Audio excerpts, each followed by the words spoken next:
तू ही रे माझा मितवा या मालिकेच्या 8 एप्रिलच्या भागामध्ये बाळाच्या रडण्याच्या आवाजाने हे दोघं जण खूप पॅनिक होतात. आणि त्यानंतर मग आता इकडे अर्णव म्हणायला लागतो, मला तर वेगळी शंका येते आहे. त्यावरती ईश्वरी म्हणते, वेगळी शंका? आणि ती काय? यावरती तो सांगायला लागतो, हा बाळाला काही इजा पोचवणार तर नाही ना? यावरती ईश्वरी म्हणते, त्याचाच मुलगी आहे ना ती. यावरती आता अर्णव सांगायला लागतो, अगं पण तो किती हैवान आहे आपल्याला माहिती आहे ना, त्यामुळे तो काहीही करू शकतो. यावरती ईश्वरी म्हणते, तो या कारणासाठी हे सगळं करेल, कारण आता आपल्याला अडकवण्यासाठी. काही झालं तरी आपल्यावरती आळ येऊन म्हणजे अंजलीताई आपल्यावरती चिडाव्यात या कारणासाठी तो हे सगळं करू शकतो. यावरती अर्णव म्हणतो, बरोबर आहे, चल आपण त्याला रंगेहात पकडूया. असं म्हणत दोघं जण बाहेर आलेले आहेत. आणि त्याच वेळेला दोघं जेव्हा बाहेर येतात तेव्हा पाहतात तर काय, इकडे राजेश बाळाला घेऊन बाहेर जातोय. आणि त्यावरती धावत पडत अर्णव त्याला पकडायला जाणार. त्यावरती ईश्वरी म्हणते, थांबा, आपण त्याला रंगेहात पकडूया, त्याचं खरं रूप अंजलीताईंच्या समोर आणूया, नक्की तो काय करतोय, कुठे जातोय हे सगळं बघूया आणि अंजलीताईंना मग उठवूया. मग दोघं जण बाहेर आलेत. पाहतात तर काय, राजेश गायब झालेला आहे. अर्णव चांगलाच चिडलाय. आणि अर्णव आता, मी तुला म्हणत होतो की आपण त्याला पकडूया, आता जर कुठे तो गेला तर? यावरती मग आता हे दोघं जण अजून पुढे येऊन पाहतात तर इकडे राजेश आपल्या मुलीला अंगाई गाऊन झोपवत असतो. आणि त्यानंतर हे दोघं आल्यावरती तो नाटक करत तिकडे आता बोलायला लागतो की कसं सांगायचं तर आता म्हणजे त्या मॅडम झोपल्या होत्या ना, 2 दिवस त्यांना झोप नाहीये, म्हणून मी म्हटलं की चला मीच बाळाची काळजी घेतो आणि मी आता इकडे आलेलो आहे. असं म्हटल्यावरती ह्या दोघांना त्याच्यावरती चांगला संशय पण आलाय.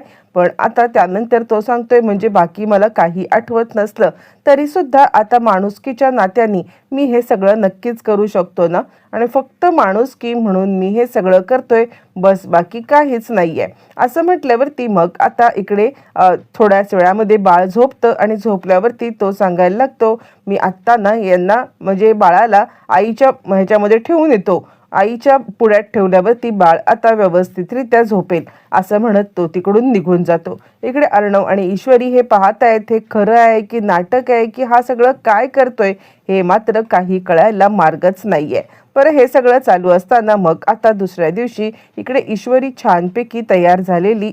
आणि त्यानंतर मग आता इकडे अर्णव येतो. वाजवतो काय, ईश्वरी खूपच सुंदर तयार झालेली असते आणि तो आता तिच्याकडे पाहतच बसतो. आणि त्यानंतर मग आता ईश्वरी म्हणते, काय पाहताय? यावरती तो सांगायला लागतो, काही नाही, म्हणजे हे इतकं तयार झालेस? यावरती ती सांगते, रामनवमीचं पूजन आहे आपल्याकडे, आता रामरक्षेचं पठण आहे आणि त्यासाठी मुलांना घेऊन तुम्हाला यायचं आहे.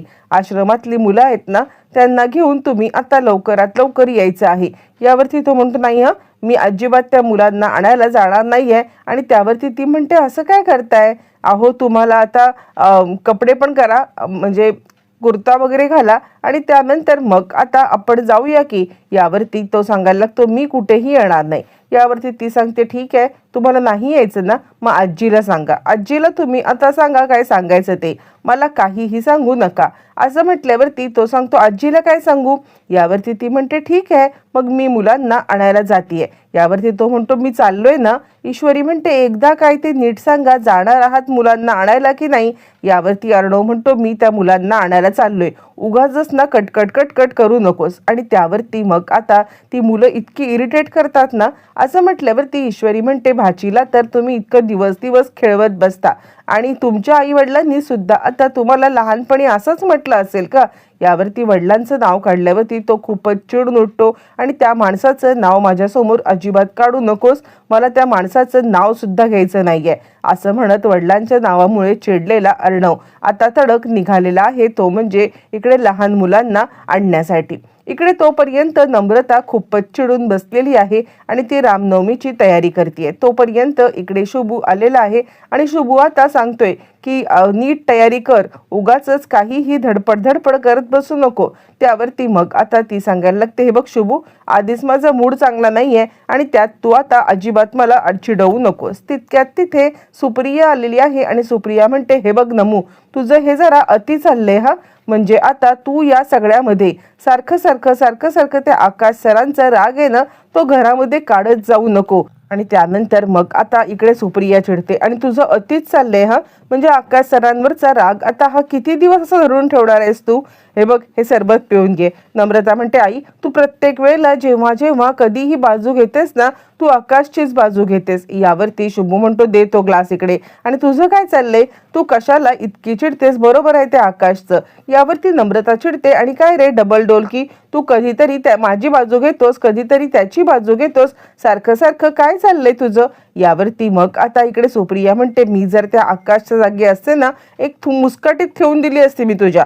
यावरती नम्रता म्हणते आई, प्रत्येक वेळेला त्याचीच बाजू घ्यायची काही गरज नाहीये, माझी पण काहीतरी बाजू आहे ना, ती तुम्हाला समजून घ्यायला नको का? असं म्हणत नम्रता तिच्या परीने बोलत असते.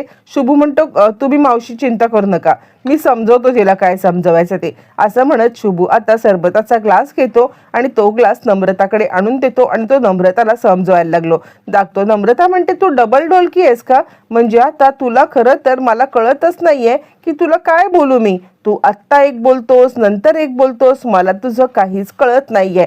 यावरती तो म्हणतो हे बघ, असं करू नकोस, तुमचा संसार टिकायला पाहिजे ना, आणि तो टिकायला पाहिजे असेल तर मात्र तुम्हाला आता हे असं भांडणामध्येच अडकून पडून चालणार नाहीये. शुभू हे कॅरेक्टर कुठेतरी थोडंसं संशयाच्या घेऱ्यामध्ये वाटतंय.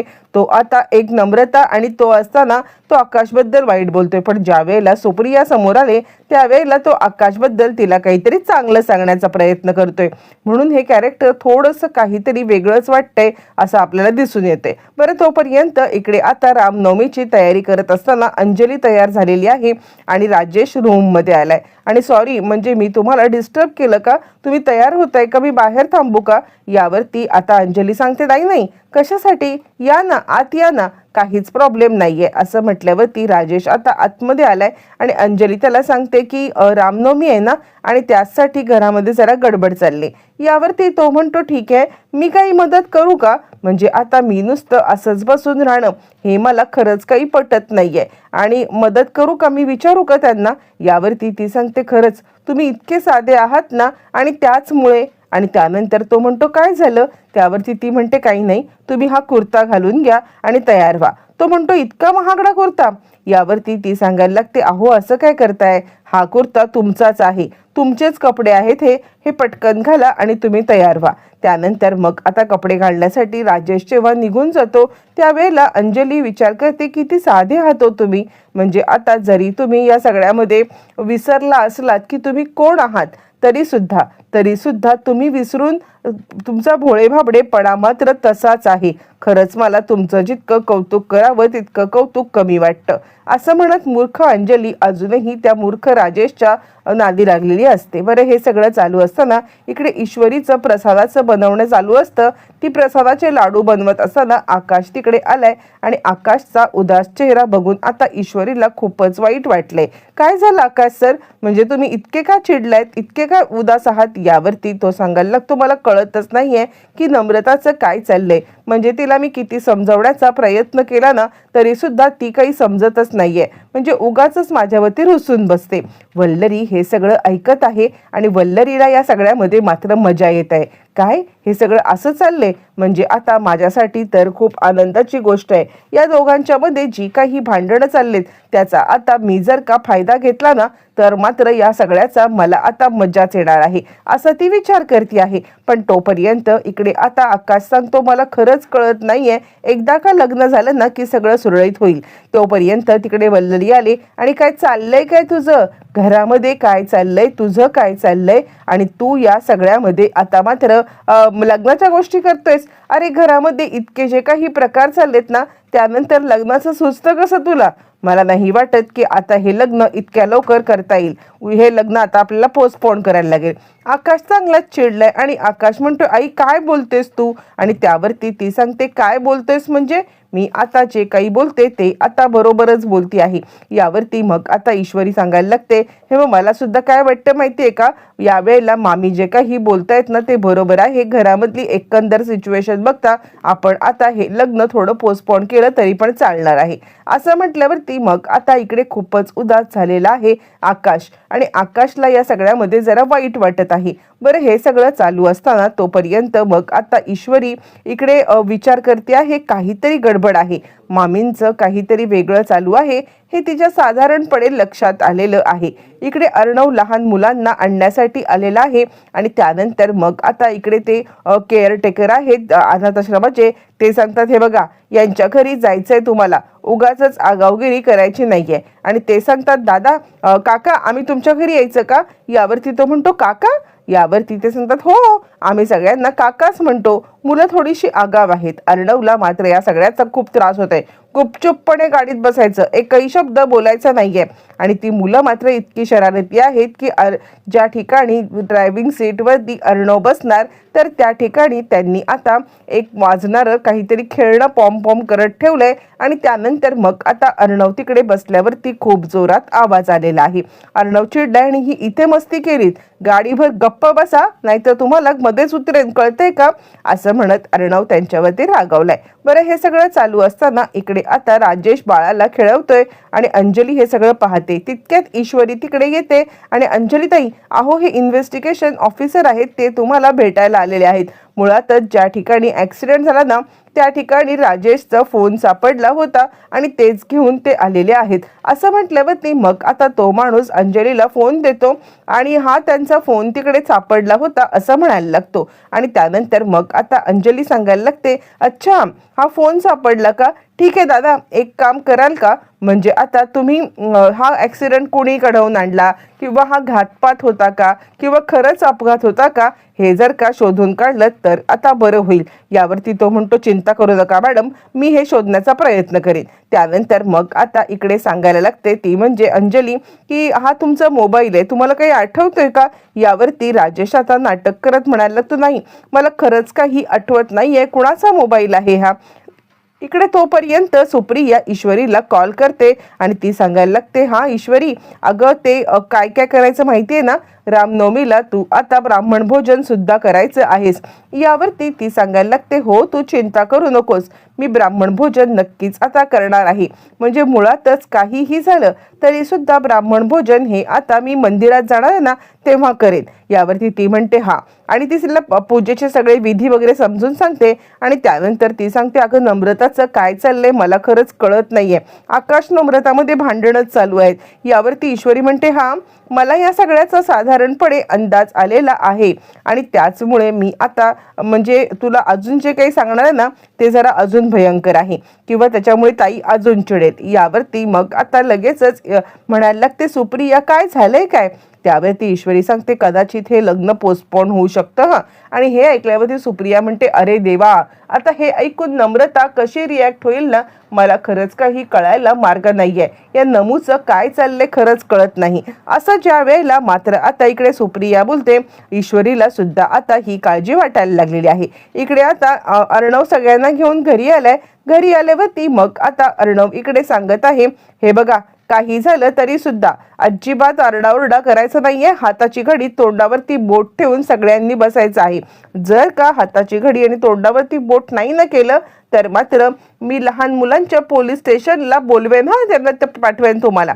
यावरती मग आता ते म्हणतात, ए दादा, लहान मुलांचं पोलीस स्टेशन वगैरे काही नसतं, इतके काही आम्ही मूर्ख नाही आहोत, आम्हाला सगळं समजतं, तू उगाच आम्हाला चिडवू नको. त्यावरती अर्णव चिडतो आणि त्यांना परत ओरडतो. मग ईश्वरीचे लाडू बनवून तयार झालेत. तोपर्यंत आता इकडे मुलं आलेत, ते लाडू खायला घेतलेत. त्यावरती ईश्वरी म्हणते, आत्ता हात लावायचा नाहीये, आत्ता आपण छानपैकी पूजन करायचं आहे आणि त्यानंतर मग आता हे खायचं आहे. असं म्हटल्यावरती इकडे ते मुलं सांगतात, ताई हा तुझा कोण लागतो? यावरती मग ती म्हणते, नवरा आहे माझा. यावरती ते सांगायला लागतात, मग हा तुझ्यावरती सुद्धा आता असा चिडत असतो का, असाच ओरडत असतो का तुझ्यावरती? यावरती ती सांगायला लागते, का झालं तरी काय? यावरती ते म्हणायला लागतात की काही नाही, नुसता आरडाओरडा. इकडे आता पूजा चालू होते. तोपर्यंत मग आता ईश्वरी अर्णवला एक युक्ती सांगते. ईश्वरी अर्णवला सांगायला लागते, मी तुम्हाला एक गोष्ट सांगू का, आपल्याला जर का राजेशचा खरा चेहरा समोर आणायचा असेल ना तर एक युक्ती करता येईल. यावरती अर्णव म्हणतो, काय? त्यावरती ईश्वरी सांगते, आत्ताच नुकते इन्व्हेस्टिगेशन ऑफिसर त्याचा मोबाईल देऊन गेलेत. तुम्ही एक काम करा, तुमच्या मोबाईलमध्ये नवीन सिम टाका आणि त्या सिमवरून राजेशला कॉल करा आणि राजेशला कॉल केल्यावरती नेहमीची रिंगटोन बघून तो आता फोन उचलणार आणि त्यावेळेला आपल्याला समजेल ना की हा नाटक करतोय की काय करतोय ते. असं म्हटल्यावरती मग आता लगेचच हे सगळं चालू असताना इकडे तोपर्यंत लगेचच रामनवमीचं पूजन चालू असतं आणि ईश्वरी पूजा करत असताना लगेचच फोन वाजतो राजेशचा. राजेश थोडासा गडबडलाय आणि त्यानंतर राजेश फोन उचलणार का आणि राजेशचं भांडेफोड होणार का, येणाऱ्या भागात सगळं समजणार आहे.